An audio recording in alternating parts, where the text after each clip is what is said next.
gente, estourou a bolsa do Japão, gente, e provavelmente nós vamos ter mundialmente graves consequências por causa disso, porque vocês sabem que o mundo está ligado um ao outro e, logicamente, que nós temos novamente especulações que levaram a esse cenário, né? Como nós já tivemos em 2008, inúmeras especulações pelos grandes bancos e agora nós temos novamente especulações em grande escala. O Japão, no índice do mercado de ações Nikkei 225, despencou mais de 18% nos últimos 2 dias, gente. Uma queda de 18%.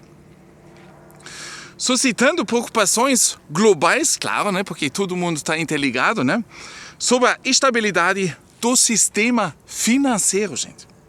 O pano de fundo é uma transação monetária altamente especulativa. E depois de 2008, eles disseram para nós vamos dar um fim nessas especulações e nada disso aconteceu.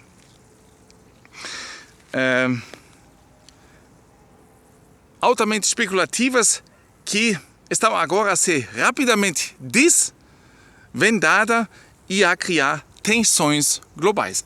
Especulações em grande escala, gente.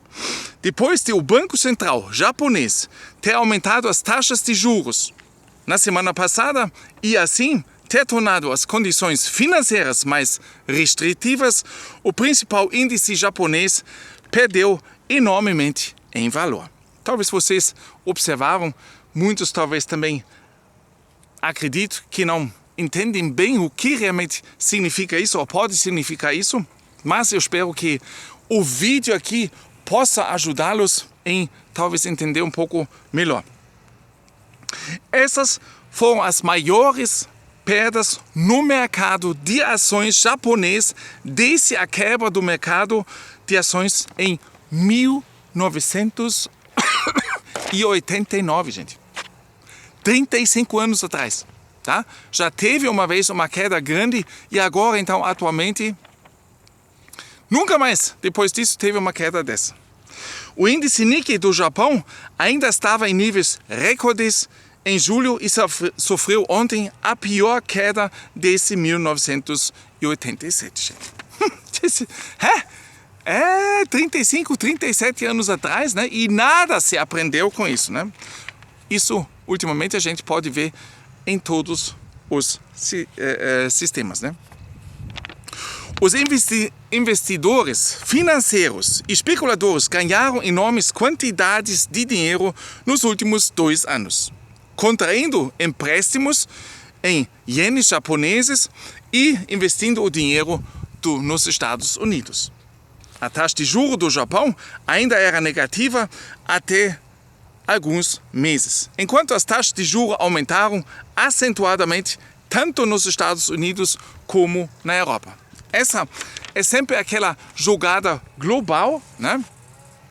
Quando se encontra um juro bem baixo, né? Como foi no Japão, um juro negativo, gente, tá? Que você até recebeu um din-din para colocar o dinheiro, tá? Mas foi pouco, tá?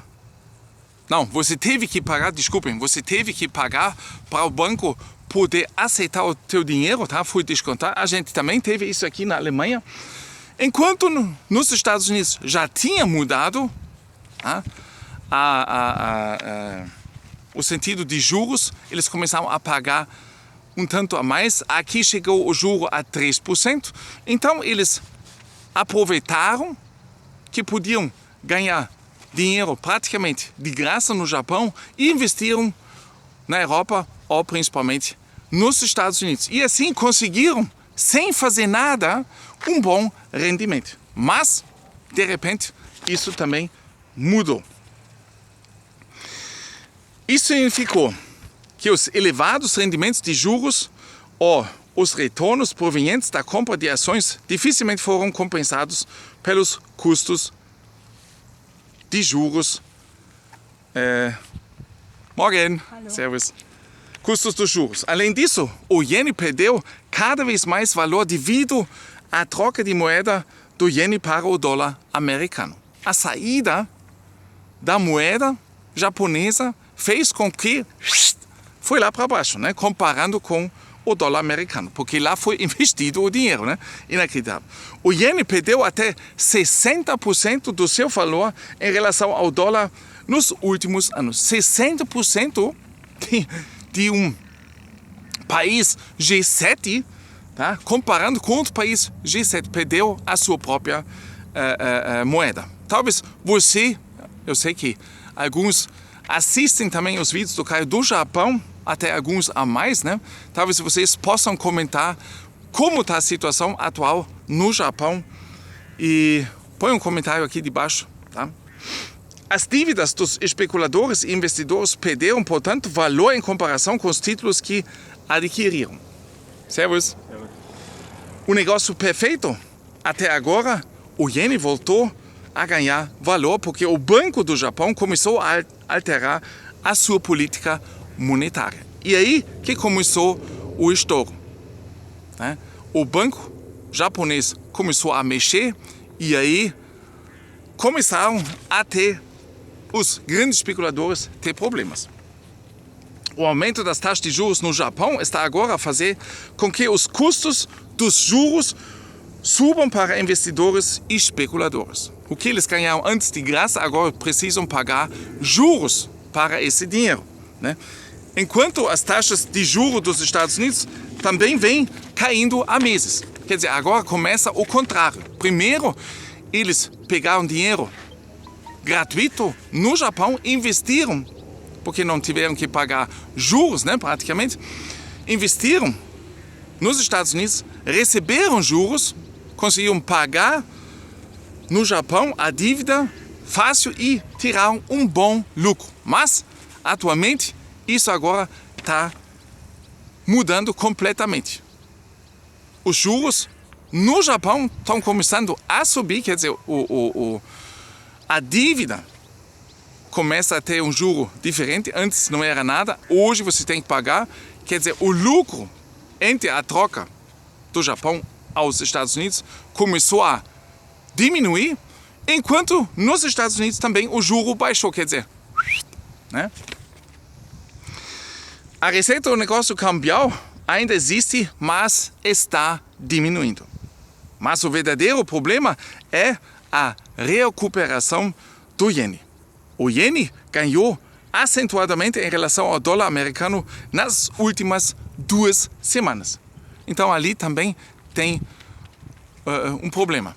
Trocar de repente a moeda americana no iene, você também saiu perdendo. Quer dizer, agora o negócio deles está praticamente zerado ou até tendo prejuízo. Então o que é que eles vão fazer, gente? O que é que eles vão fazer? O que é que vocês pensam? Agora os títulos adquiridos perdem valor em relação às dívidas dos investidores e especuladores. Isso leva ao início do desenrolar da aposta cambial. O desenrolar da aposta cambial, por sua vez, faz com que o iene ganhe valor adicional. Isso desencadeia uma reação em cadeia e o efeito aumenta. O chamado índice de medo, que mede a volatilidade dos preços dos derivados no mercado de capitais, subiu ontem para o seu nível mais elevado desde a crise da Covid. Desde o seu início, só aumentou durante a crise da Covid e a crise financeira global de 2008, 2009. Então vocês já podem imaginar o que pode ser a consequência. O índice tecnológico Nasdaq perdeu mais de 4% na abertura da Bolsa de Valores dos Estados Unidos. O Dow Jones perdeu mais de 1.000 pontos e o DAX alemão também perdeu mais de 3%.